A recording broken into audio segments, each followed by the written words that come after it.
What's up, Bulls Nation? You found yourselves Locked On Bulls. I'm Matt. That's Big Dave, my better half. Up ahead on today's show, we've got some housekeeping things to talk about. We've got Bulls injury updates, Bulls COVID protocol updates. We've got NBA COVID updates from the commissioner, Adam Silver. So we're going to go through all of that. And then on the back end of the show, we're going to talk about DeMar DeRozan and how he is almost single-handedly keeping the art of the mid-range alive in the NBA with some help from our friend Rob Schaefer, who wrote a great column about that earlier this week. That's all ahead on a fresh Locked On Bulls. Let's go. You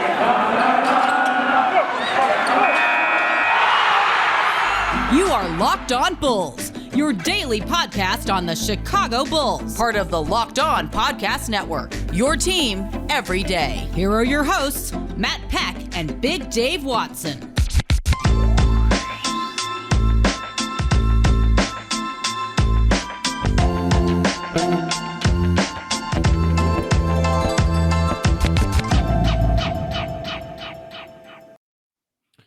What's up and welcome into Locked On Bulls, part of the Locked On Podcast Network, your team every day. I'm Matt Peck. You can follow me on Twitter at Bulls_Peck. That guy waving at you is Big Dave Watson. You can follow him on Twitter at BAWL, BAWL Sports. You can follow us at Locked On Bulls. You can also hit us up on that text to voicemail line, 331-979-1369. And we thank you for making Locked On Bulls your first listen every single day. It's been one of those days so far, Big Dave. FYI, this is our Wednesday episode, all scheduled to drop it at midnight Wednesday, but we are recording it here on Tuesday afternoon.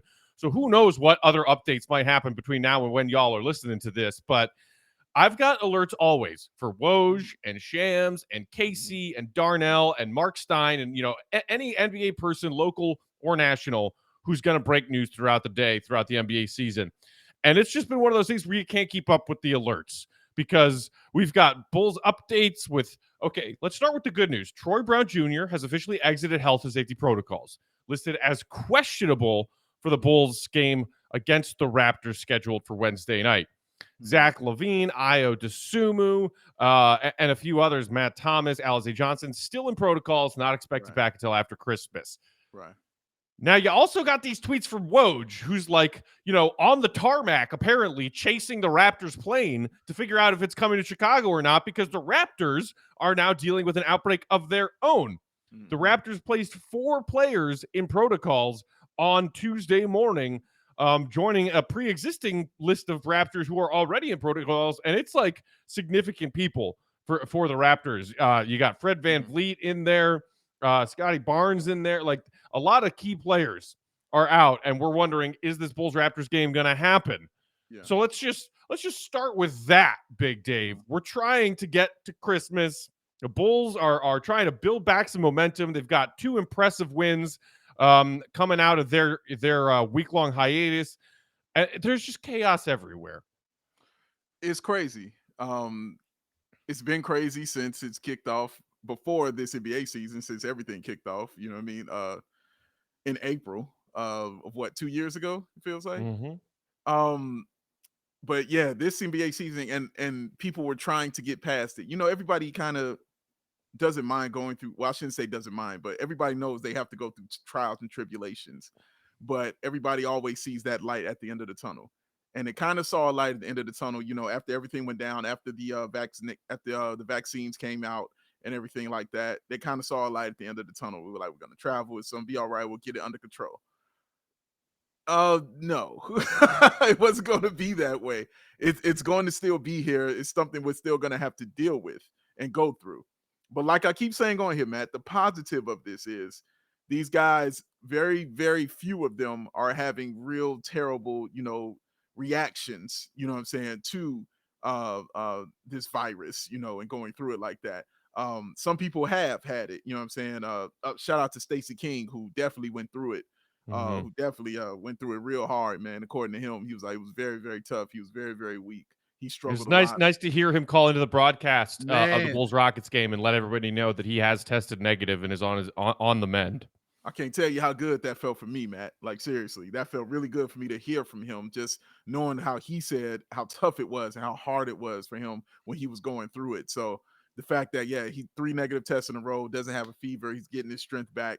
he sounded like Stacey King, and that was the key thing about it. So that was very good. But yeah, you knew this was going to go down throughout the league once it started with the Bulls, because that's just what this virus does. So it's going to go around. It's going to touch, these teams like that. The Raptors, obviously being in Canada, you know what I mean? Like, didn't get it like that in the beginning. The Bulls were the first ones to kick it off, but it's going to touch everybody. It's a global pandemic, guys. That's really how it works. It's tough, Matt, and it has to suck, you know what I'm saying, as a player, knowing that you're going to have to go through this, and it's going to take time away. It's going to take time away from you from the game, going to take time away from you from your family, you know what I'm saying? And you can't just do the normal things that you want to do. But again, like I keep saying, the good news is a lot of these guys don't have these crazy symptoms. A lot of these guys, like DeMar DeRozan said, his only symptom was boredom. So, yeah, it's good that these players are vaccinated. I believe 97% are vaccinated in the league. So that's a really, really great thing. And a lot of these guys aren't experiencing those terrible things that come with it. But you're still going to have to deal with this. You know what I mean? Like, is the travel going to be allowed? Probably not. If guys are sitting here tested positive, how many players are going to be allowed to go? We have no idea. It's on a minute by minute basis right now. Like you said, just hanging off the side of a plane, like Kevin Anderson showed us, trying to figure out what's going on out there. Mission Impossible style. Yeah. It's been absolutely crazy, man. It's been really wild. So yeah, Malachi Flynn, Scotty Barnes, Fred VanVleet, Precious Achiuwa, all in protocols for the Raptors. Pascal Siakam is still after them. And meanwhile, the Bulls dealing with protocol issues of their own. Devon Dotson, a day after maybe giving us his best minutes of the season, is placed in health and safety protocols. And you still got guys out with injury. The Bulls have already ruled out Alex Caruso, who left the Rockets game early with a sprained foot. Derrick Jones Jr. still out with an injury. He's been ruled out. But now you have this new rule that the league put into place a few days ago, whereas, they don't want to pause the season, and Commissioner Silver said as much when he was on NBA Today on Tuesday afternoon. And so that's why you have this, like, okay, a player goes into protocols, you bring in a 10-day guy. A player goes into protocols, you bring in a 10-day guy, with really no limit to that system, so that these teams can field, a big enough squad to play these games, because they don't want postponements and they don't want to pause the league. Right. So to that end, we hear, okay, Devon Dotson's going into protocols. Here comes the Bulls' next player. I mean, come on. Mac McClung. Yay. Really. Matt McClung, let's go, baby.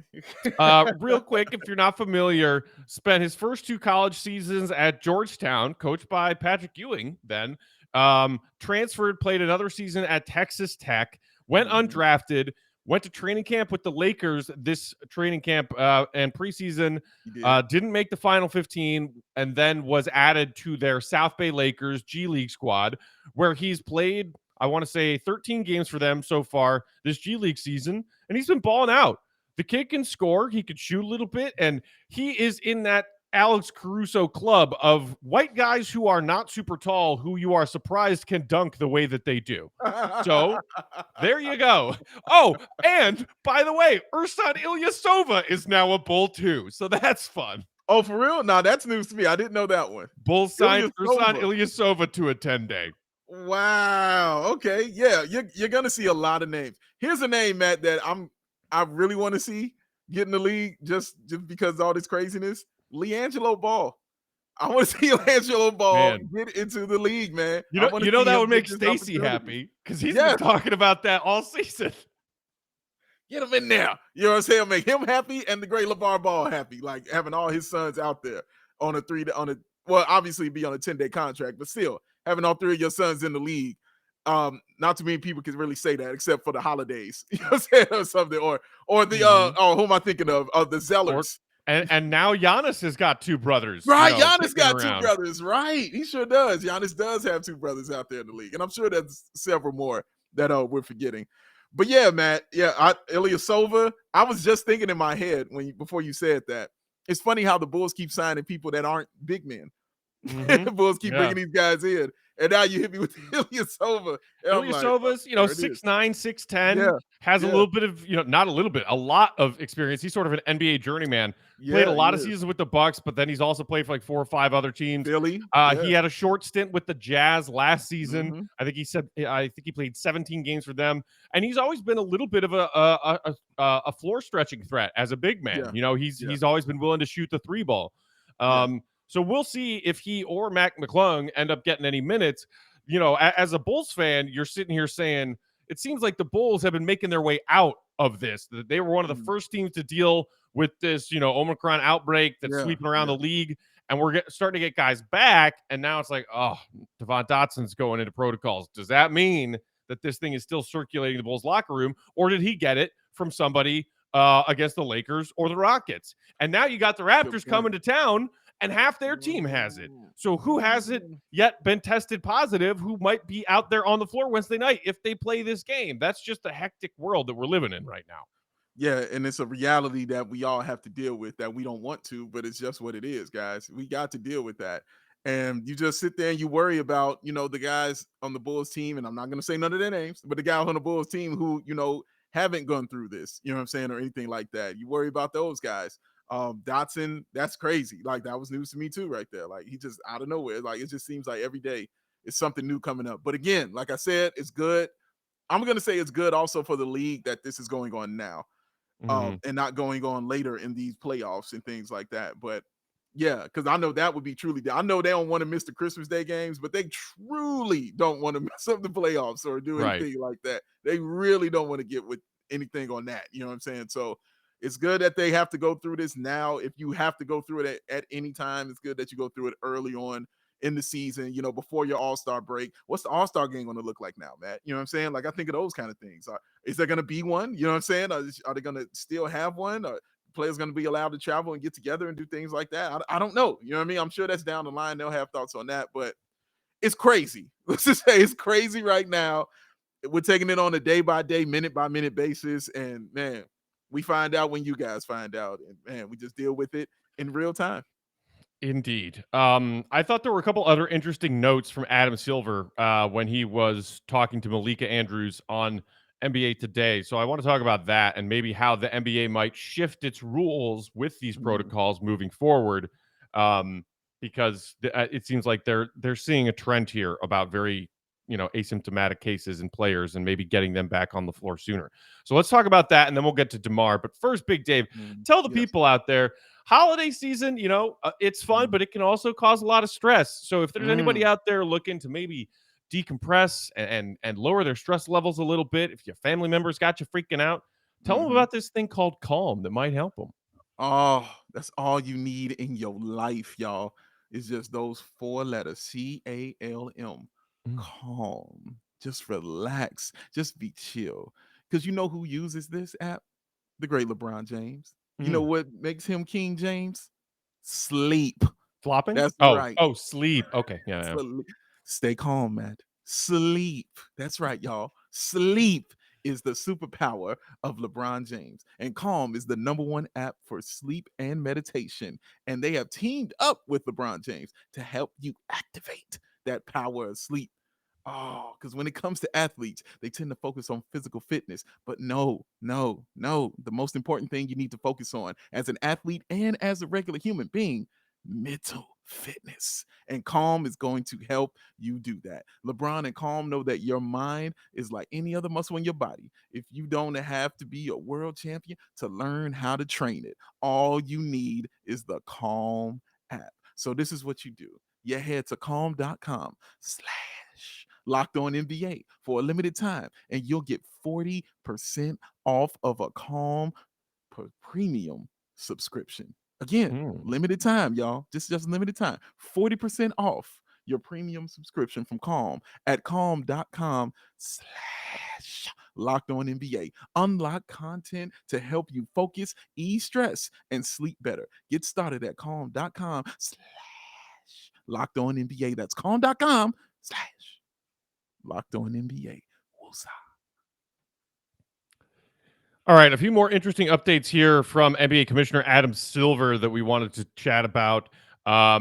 in case you didn't see this news. So in his interview with Malika Andrews, he said that the Omicron variant of COVID-19 now constitutes 90% of the NBA's cases league-wide, saying it is beyond dominant.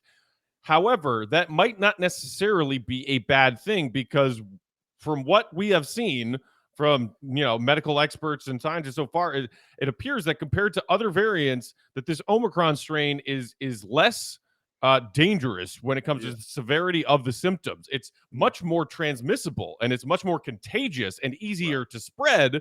Right. But especially a lot of these young guys who are in prime physical condition, DeMar DeRozan being one of many examples, saying, I had no symptoms other than boredom. I just quarantined for 10 days and I felt fine. So that's good news, all things considered. And so Silver said this, Big Dave: the virus will not be eradicated. We have to learn to live with it. And therefore, he said he's having difficulty understanding what logic would be in pausing the season. Also, they said, Silver said that they are actively looking at shortening that 10-day protocol requirement for vaccinated plus boosted NBA players, saying, quote, it seems that this virus runs through their systems faster. They become not just asymptomatic, but more importantly, they're not shedding the virus. So you could be seeing a rule change at some point in the near future where the NBA is saying you don't have to sit out 10 days. And there's a weird line there, because it's not just about that.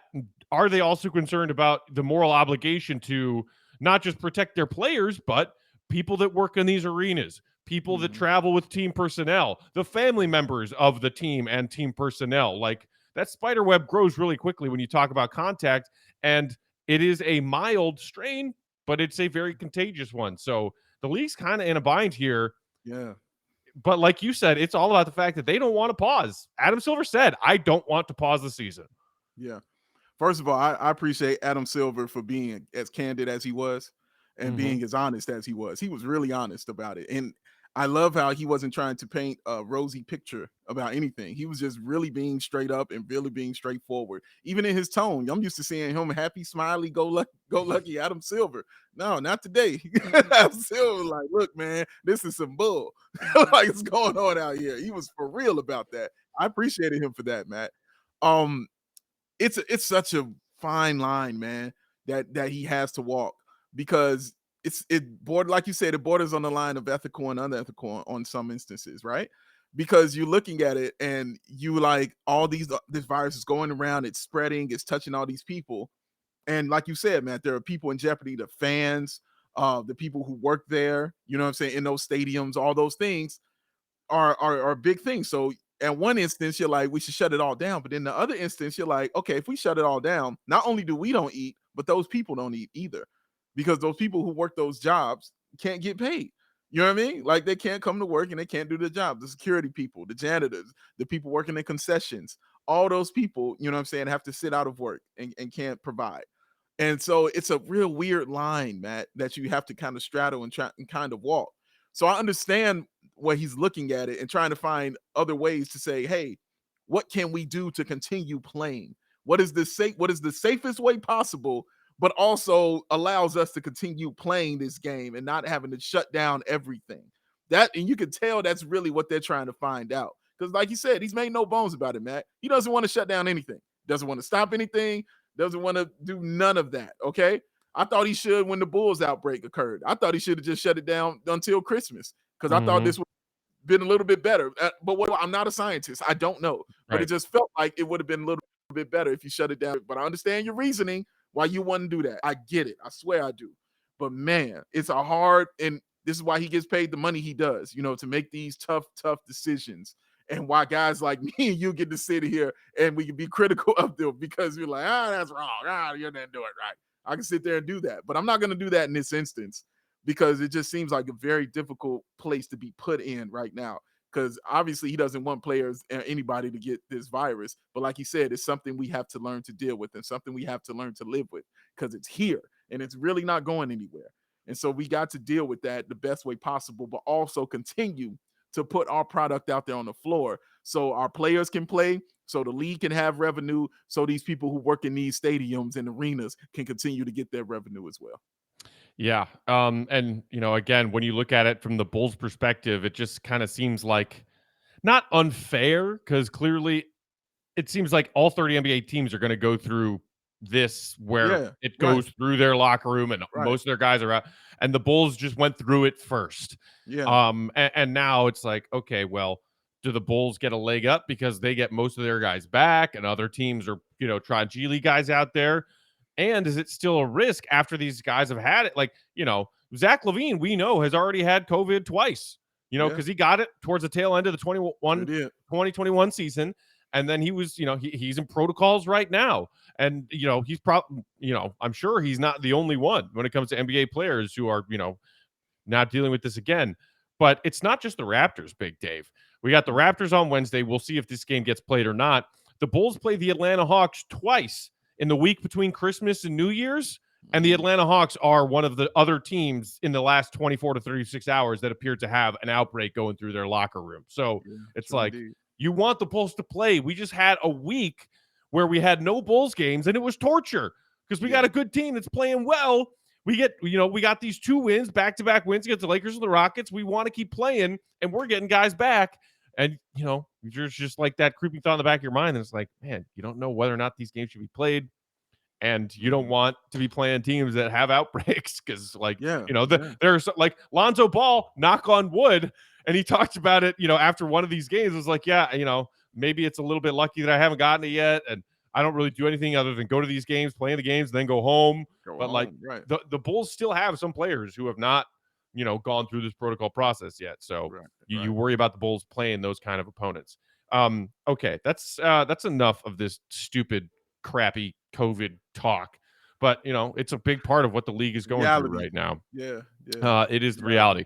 So let's talk about something fun. Let's talk about DeMar DeRozan and how awesome he is in the mid-range. But first, real quick, today's episode brought to you by Bet Online, which has you covered this holiday season with more props, odds, and lines than ever before. As football continues its march through the college bowl season, so many fun bowl games, and the NFL playoffs. Bet Online remains your number one spot for all the sports action this season. So head to their website or use your mobile device to sign up today and receive a 50% welcome bonus on your first deposit. Just remember to use promo code LOCKED ON to receive that welcome bonus. From basketball, football, NHL, boxing, UFC, even your favorite Vegas casino games. Don't wait to take advantage of all the amazing offers available for the 21-22 season.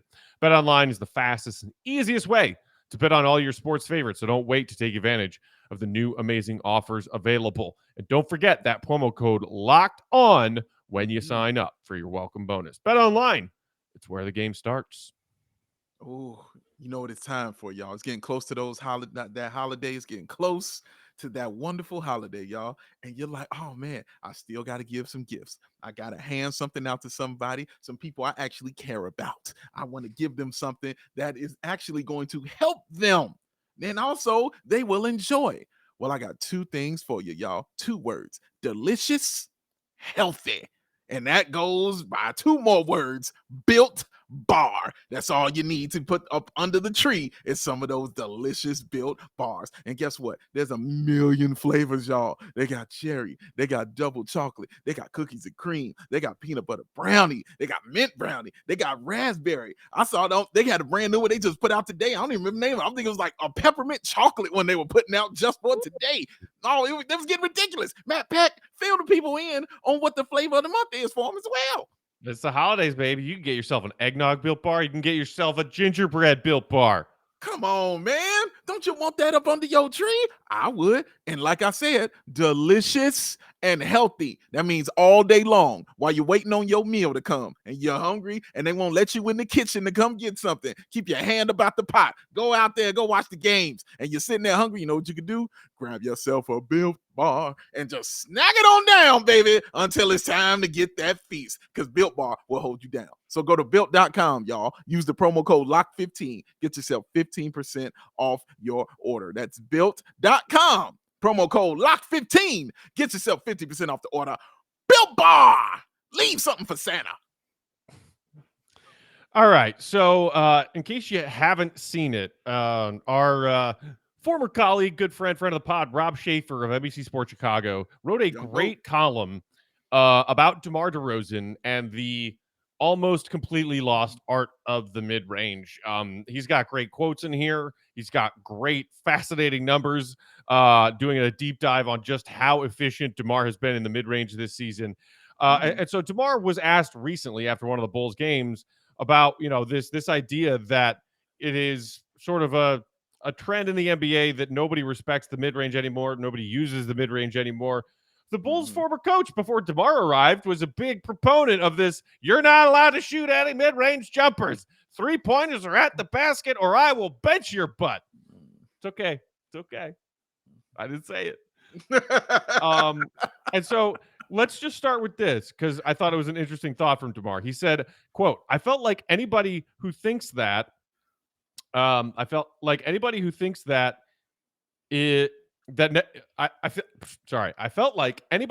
like that never played basketball, never been in the situational basketball moments, understanding what basketball is like, what basketball is built off of. Some of the greatest players won with the mid-range and the in-between. I always felt like if you master a craft at any spot on the floor and become dominant at it, defenses have to react to you. Shaq didn't shoot mid-range jump shots, but he was so dominant where he was that that's what he was great at. And Steph Curry, what he's great at. Everybody can't be Steph Curry. Everybody can't be a mid-range dominant player. But for me, the way I just grew up idolizing the game of basketball, old school guys. He talks about Chris Paul. He talks about Carmelo. He talks about even KD and definitely Kobe Bryant. And who did Kobe Bryant get his mid-range game from? And he admitted to stealing all of it from Michael Jeffrey Jordan, maybe the greatest mid-range player in NBA history. And DeMar saying, hey, if you're going to give me this, if you're going to let me get to my spots, I know I'm going to knock it down. Yeah. Bottom line, guys, I love, once again, Matt Peck is always in my brain, because that is the exact quote I had circled here on this article, was when he talked about when mastering the craft. And it doesn't matter what you do in the NBA. If you can master that, you will play a long time because people won't be able to stop you. I don't even care if it's shooting. They won't be able. You will keep a job in the league. He has mastered the mid-range, y'all. And what he has learned is, since guys aren't defending it as much anymore because it's, like Matt said, it's so frowned upon, that means you can get to those spots a little easier. You get to those spots because they're wide open now.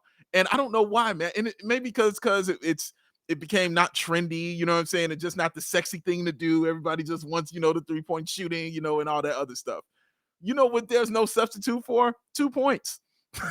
A bucket. There is no substitute for a bucket. All right? If you put the ball into the bucket, that is what the game is about. I don't care about you hitting those threes and nothing like that. If you can score at a high clip, you're going to have success in this league. DeMar DeRozan has definitely done that. I love the people that he talked about, Matt, as far as the mid-range guys, like you mentioned Melo, you mentioned Chris Paul, and you mentioned outside of Kobe Bryant, but the guys you mentioned that are in the league now doing that aren't physical basketball players like that. Right. You know what I'm saying? Yeah. Those are guys who use their footwork and their IQ to get to their spots. Kobe was physical. Kobe could definitely be more physical and took much tougher shots because he was physical with his like that. Jordan too. Jordan had that physical nature, but Jordan was a footwork god at the same time, man. He mastered at footwork. You know what I'm saying? Kobe was awesome at it as well. So to be good from that mid-range, you have to have that. And let me not leave out Kawhi Leonard either,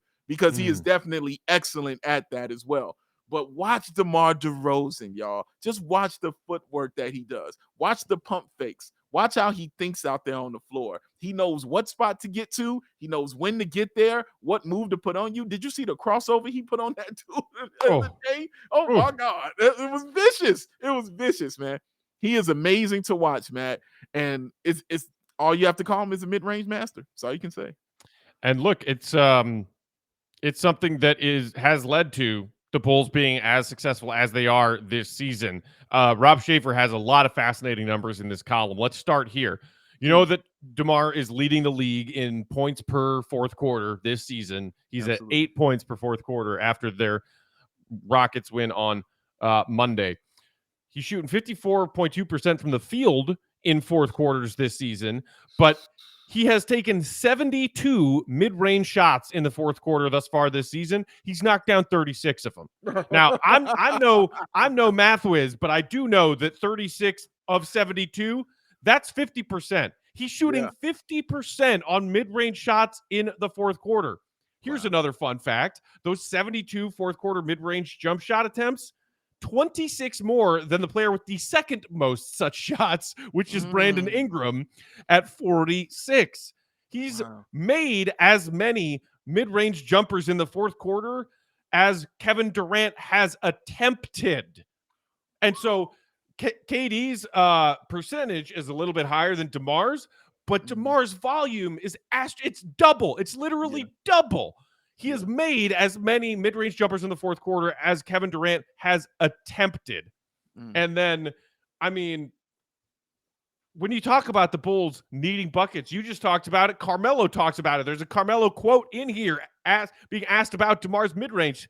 You know, sometimes on nights when your threes aren't falling or you're not getting the calls at the rim, you got to have those guys who could just get you a bucket. And DeMar's footwork and his ability to get to his spaces and knock down those shots. It's funny that like 50% seems low to me. Like it feels like it should be higher than that, because every time the Bulls need a bucket down the stretch, there's DeMar in his mid-range. That is the truth, man. It just feel like in that fourth quarter when you watch him, you just feel like everything's going in. Like you never just feel like, oh no, he's going to be off. He's going to miss that. It might be one shot he'll take. I'll say, I don't know about that one. And then it's all net. And it's like, oh, all right, let me shut up now and just enjoy the show of what I'm about to watch with DeMar DeRozan. It's just been spectacular to watch. And having guys like Zach LaVine and Vooch on the floor also create that space for him as well, along with him, you know, creating the space himself with his footwork and things like that. But you can't really double team him. You know what I mean? Because if you double team him, then other guys are going to eat you up. You know what I mean? So you're picking your poison at this point in time now. And that's what makes this Bulls team so deadly. So DeMar DeRozan being this vicious in the fourth quarter of all quarters, which is the money time, as he called them, championship rounds. You know what I'm saying? In that fourth quarter. And him being so money in that, it's just, it's great. It's just amazing to watch. And it's so much fun, Matt. Every game, these last two games, you have definitely seen it, right? In these last two games, you saw it. Maybe not so much with the Rockets, because that game was well decided. But that Lakers game, man, you saw it in that fourth quarter. And when it was time and we had to have it, that's why it was so important. Do you remember back when, Matt, when we went to the game and we saw them play the Knicks and DeMar DeRozan took that shot at the end and he missed everything on that, and how disappointed everybody was? Like, why didn't you give it to Zach? You're supposed to hand it off, things like that. And DeMar was like, it's just a game. We'll be all right. You know what I'm saying? Yeah. What have you seen since then? You know what I'm saying? Has it not just been just a vicious human being in that fourth quarter when he's taking those buckets and killing them shots? Yes, it has. It has been DeMar DeRozan doing that, y'all. Enjoy this. It's all I can keep saying to y'all. Enjoy. Don't let people steal your joy on this team and watching this greatness from DeMar DeRozan. I'm glad you mentioned that Knicks game, because Rob Schaefer does a great job of kind of breaking down, okay, this is how efficient DeMar is in the mid-range. This is how efficient he is in the mid-range in the fourth quarter. And here's how you can see that leading to Bulls wins. So the Bulls' fourth quarter offensive ranking last season, 16th in the NBA. Right now, they have the fourth best offensive rating for fourth quarters in the NBA. That is a big jump. He also points out that the Bulls have a NBA best 15.9% of their points in the fourth quarter coming from the mid-range. And then, speaking of that Knicks game, Schaefer goes into clutch games, which is 5 minutes or less to go, 5-point margin or smaller, right? Those are the defined clutch games. The Bulls last season, 14-21 in clutch games. Could not close games that they should have. So far this season, they're 9-6 in clutch games. You think maybe DeMar DeRozan has something to do with that? They've dragged their clutch time offensive rating up from 16th when they were at 107.3 points per 100 possessions to third, 124.1 points per possession per 100 possessions. You can see this evidence everywhere you look. If you look and dive deep into these numbers, as our pal Rob Schaefer has, DeMar DeRozan mastering the craft of the mid-range has led to his elite fourth quarter scoring and has led to the Bulls winning more close games. It's as simple as that. Oh, I love the breakdowns right there. And Matt, I mean, and what I also like is also in those numbers, he affects it on both ends on the floor. Because I also saw a stat that said DeMar DeRozan, when he's on the floor, the Bulls are the second highest defensive efficiency in the league. Number 2, when he's on the floor. Is he not known? He's not known for defense. But guess what? When he's out there, guys know to compete. Guys know to get out there and get after it. Because guess what? You get a steal, who you gonna get the ball to? Hey, DeMar, guess what? Go ahead, dude. We want to see you do something tomorrow. What's he gonna do? What's he gonna do? Splash. That's what you're gonna get right there. And no 3-pointers in this guy. That's what makes this so amazing. So it's kind of watching this resurgence of this mid-range, right? And DeMar is at the head of it because Durant takes them. Yes, he does. You know what I'm saying? We know Melo takes them. Yes, they do. But both of those guys, including Chris Paul, those are 3-point shooters as well. All 3 of those guys. DeMar is not a 3-point shooter, y'all. But in that fourth quarter, he's 50, 40, 90.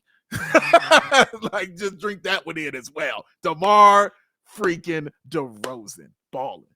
I mean, a few more numbers for you here from Schaefer's column. With DeRozan on the court in fourth quarters, the Bulls boast a plus 18.4 net rating, 119.3 offense, 100.9 defense. In clutch time, and again, that's the final 5 minutes of a 5-point game or less, that number increases to plus 19.1. He's even better in those clutch moments. DeRozan has not only shot 55.6% from the floor in 47 clutch minutes this season collectively, he's also 21 of 21 at the free throw line in said clutch minutes. Shut up. A 31.9% usage rate with just 1 turnover. Back that up. Back that up. Back that up. Please say that again. At the free throw line in the clutch, he is what? 21 of 21.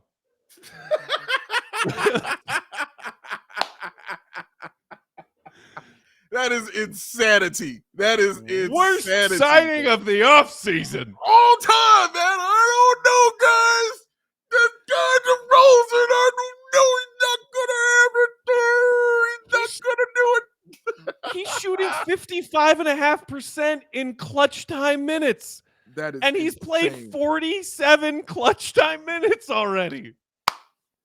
That is completely bonkers what he is doing. Insane. Man. Respect DeMar DeRozan, people. Respect him, dog. Respect it. Don't let nobody steal your joy, guys. Enjoy this. Enjoy this, guys. It's been a long time.